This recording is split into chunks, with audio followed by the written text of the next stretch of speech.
अगर आप भी चाहते हैं पीके एंटरटेनमेंट की ऑडियो वीडियो सबसे पहले आप तक पहुंचे तो लाल बटन को दबाकर चैनल सब्सक्राइब करें और बेल आइकन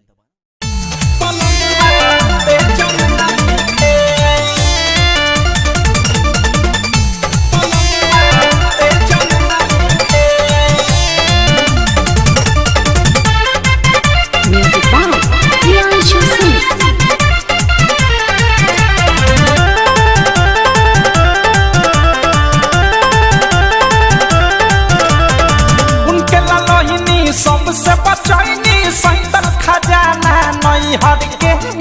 कुछो न सुने लइका खाली धुने कैसे समझाई मुआ न बई हर के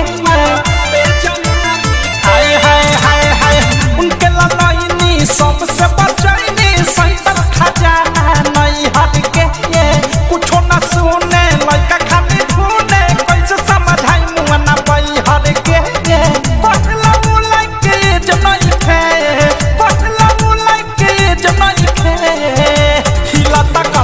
से जनाई खे पलमुआ ते जनाई खे हिलता कबो से जनाई खे पलमुआ ते जनाई खे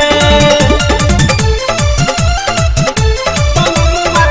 ते जनाई खे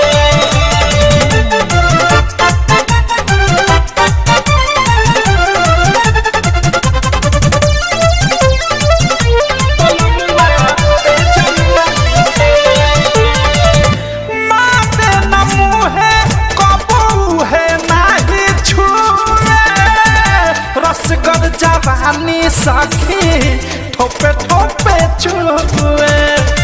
पलमुआ ते जनाई माते न मुहे कबू है नाही छुए रस कर जवानी सखी ठोपे ठोपे चुए कौन सा भांगत पे जनाई खे कौन सा भांगत पे जनाई खे हिलता कबो से जनाई पलमुआ ते जनाई खे हिलता कबो से जनाई खे पलमुआ ते जनाई खे